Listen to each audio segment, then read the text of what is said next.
Alappuzha hybrid കഞ്ചാവ് കേസിലെ പ്രതി തസ്ലീമ സുൽത്താനയുടെ കൂടുതൽ ഇടപാടുകളുടെ വിവരങ്ങൾ പുറത്ത്.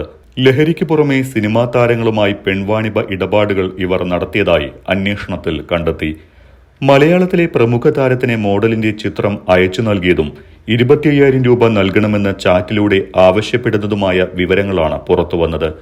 താരത്തിന് പെൺകുട്ടിയെ എത്തിച്ചു നൽകിയതിന്റെ നിർണായക വിവരങ്ങളും തസ്ലീമ സുൽത്താനയുടെ ഫോണിൽ നടത്തിയ പരിശോധനയിൽ കണ്ടെത്തി. പെൺവാണിഭത്തിന് താരത്തിന് ഇടനിലക്കാരിയായി ഇതിനു മുൻപും തസ്ലീമ പ്രവർത്തിച്ചിട്ടുണ്ട്. കഴിഞ്ഞ ബുധനാഴ്ചയാണ് 2 കോടിയുടെ ഹൈബ്രിഡ് കഞ്ചാവുമായി തസ്ലീമയെ പിടികൂടുന്നത്. ഇവർക്കൊപ്പം മക്കളും ഉണ്ടായിരുന്നു. സമീപകാലത്ത് പിടികൂടുന്ന ഏറ്റവും വലിയ ഹൈബ്രിഡ് കഞ്ചാവ് വേട്ടയാണ് നടന്നത് എന്നാണ് എക്സൈസ് പറഞ്ഞത്. തസ്ലീമ സുൽത്താന പലയിടങ്ങളിലും പല പേരുകളിലാണ് അറിയപ്പെടുന്നത് എന്ന് അന്വേഷണ സംഘം വ്യക്തമാക്കി. മൊത്തത്തിൽ 3 പേരുകളിലാണ് തസ്ലീമ അറിയപ്പെടുന്നത്. കണ്ണൂരിലും ചെന്നൈയിലും തസ്ലീമ സുൽത്താനിയാണെങ്കിൽ സിനിമാ ലോകത്ത് ക്രിസ്റ്റീന എന്നാണ് പ്രതിയുടെ പേര്. അതേസമയം കർണാടകയിലെത്തുമ്പോൾ മഹിമ മധു എന്നാണ് ഇവർ അറിയപ്പെടുന്നത്. എറണാകുളത്ത് നിന്ന് വാഹനം വാടകയ്ക്കെടുത്തതും മഹിമ മധു എന്ന പേരിലായിരുന്നു. ഇവിടെയെല്ലാം തസ്ലീമയ്ക്ക് വ്യാജ തിരിച്ചറിയൽ കാർഡും ഉണ്ട് എന്ന് കണ്ടെത്തിയിട്ടുണ്ട്. കേരളത്തിലും തമിഴ്നാട്ടിലും കർണാടകയിലും വ്യത്യസ്ത തിരിച്ചറിയൽ കാർഡുകളാണ് പ്രതി ഉപയോഗിച്ചു വരുന്നത്. തസ്ലീമയുടെ കർണാടകത്തിലെ വ്യാജ ആധാർ കാർഡും ഡ്രൈവിംഗ് ലൈസൻസ് വിവരങ്ങളും പുറത്തു വന്നിട്ടുണ്ട്. ജനിച്ചു വളർന്നത് കണ്ണൂരിലാണെങ്കിലും സിനിമാ ലോകത്തും മട്ടാഞ്ചേരിയിലെ ലഹരി ഗുണ്ട മാഫിയകൾക്കിടയിലും ക്രിസ്റ്റീന എന്നാണ് ഇവർ അറിയപ്പെടുന്നത്. ദക്ഷിണേന്ത്യ മുഴുവൻ വ്യാപിച്ചു കിടക്കുന്ന ലഹരി വലയിലെ പ്രധാന കണ്ണിയാണ് തസ്ലീമ സുൽത്താന്.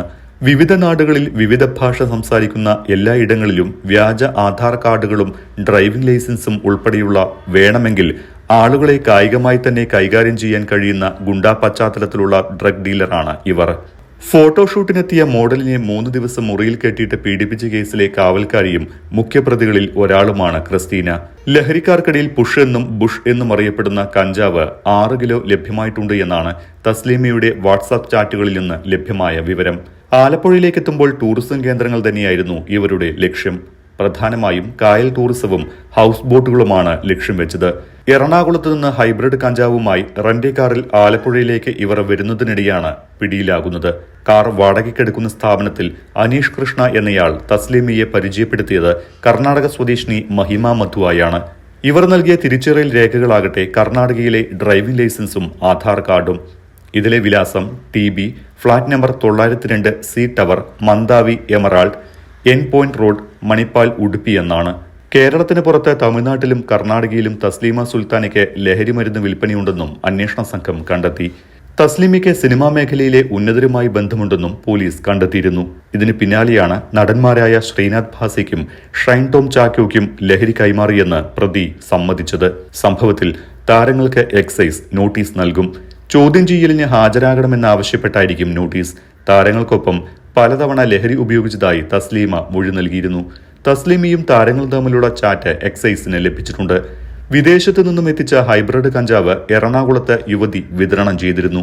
എന്നാൽ ആലപ്പുഴയിലും വിതരണ സംവിധാനം ഉണ്ടാക്കിയതോടെ എക്സൈസിന്റെ പിടിവീഴുകയായിരുന്നു. മണ്ണഞ്ചേരി സ്വദേശി ഫിറോസുമായി ചേർന്ന് വിൽപ്പന നടത്താനാണ് തസ്ലീമ ആലപ്പുഴയിലെത്തിയത്. തായ്ലൻഡിൽ നിന്നാണ് ഹൈബ്രിഡ് കഞ്ചാവ് എത്തിച്ചത് എന്നാണ് സൂചന.